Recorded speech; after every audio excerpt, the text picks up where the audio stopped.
في الجزيرة العربية واحد اسمه ابن كسران كان يسوق قهوة،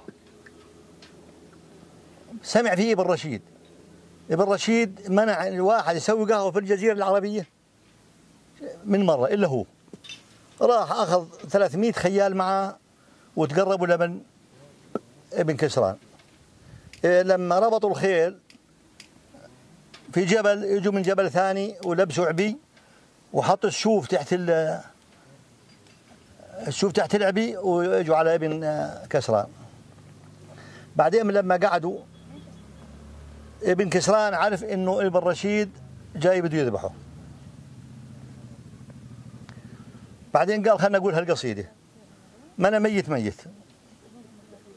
قال تفضل قول القصيده. في عنده عبد اسمه السنافي، وش بقول العبد؟ بقول قم واسي فنجالا من البن صافي، عليه طقمه لابن كسران تاصيف، خليه لمن النذر يصير غافي، ودني دلالا كالبطاط المهاديف، إدلال ما عنه انسل النار طافي، إدلال من كثر المساني مناحيف، احمس ونسف حمسها يا سنافي، احمس ونسفها على الجمر تنسيف. وش بقول للعبد؟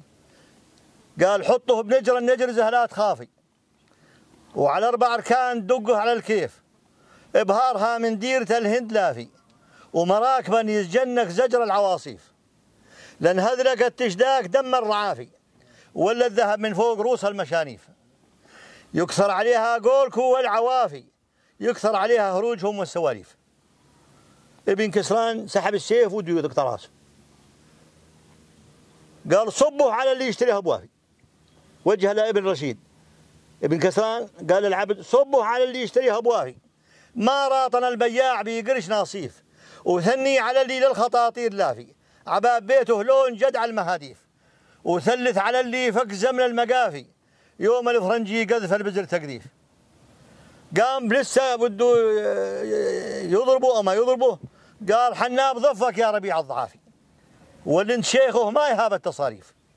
قال خلاص بسمح لك تسوي القهوة في الجزيرة العربية لأنك تستاهل، وسلام اللي يسلمكم. الله يسلمك.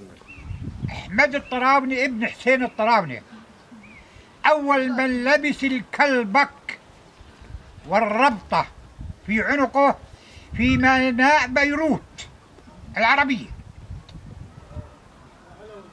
هذا أبو أحمد الطراوني.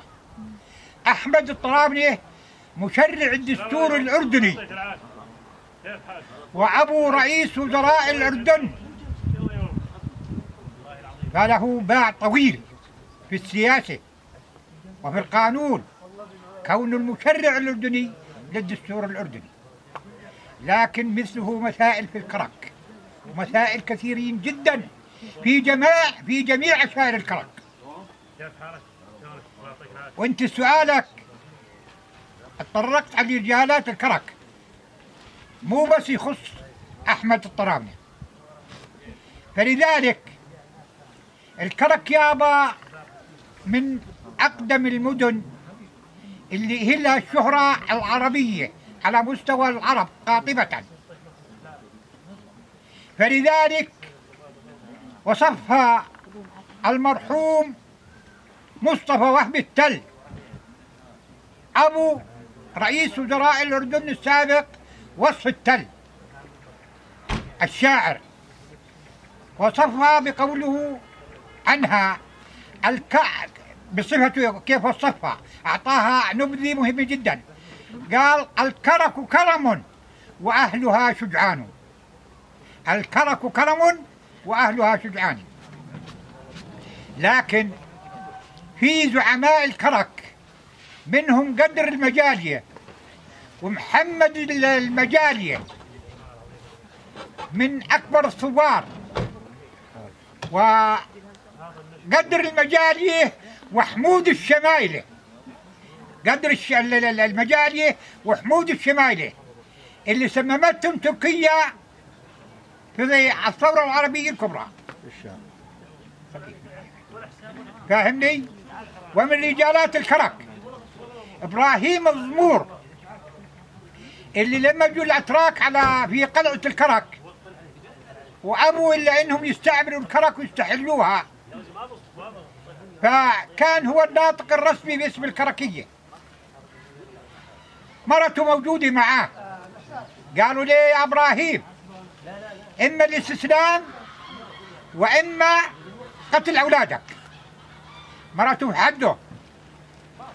قالت ليه يا زوجي العزيز المنية ولا الدنية، اقتل أولادك ولا تستسلم. وهذا دليل قاطع على شجاعة الكركيين وانتمائهم الصادق الأبي لهذا الوطن العزيز. ومنها أكثر من 90 شهيد في عراق الكرك في الثورة العربية الكبرى، من بلد واحد، من عشيرة المواجدة ومن عشيرة من عدة عشائر من العراق. لذلك الكرك يا عزيزي إلها رجالاتها. الله يرحم هزاع المجالية، الله يرحم رجل معركة باب الواد اللي كان قائد الكتيبة الرابعة وسميت بالكتيبة الرابحة، الذي كان قائدها كان قائدها في ذلك الوقت حابس المجالية، اللي فيما بعد ترقى بالرتب العسكرية حتى أصبح مشيرا وقائد للجيش الأردني على مدى 30 عاما. فهو من الرجالات اللي لهم بصمة في الأردن قاطبة. ومنها مساق من جميع عشائر الكرك فيها من الرجالات الذين يعدوا، هم المثل قال كم رجل يعد ب1000 رجل، لكن هو الحقيقة كم رجل يعد بملايين الرجال وكم ملايين يمر بلا عداد. فوالله يا أخي إذا ودي أسولف عن رجالات الكرك ودها حلقة طويلة.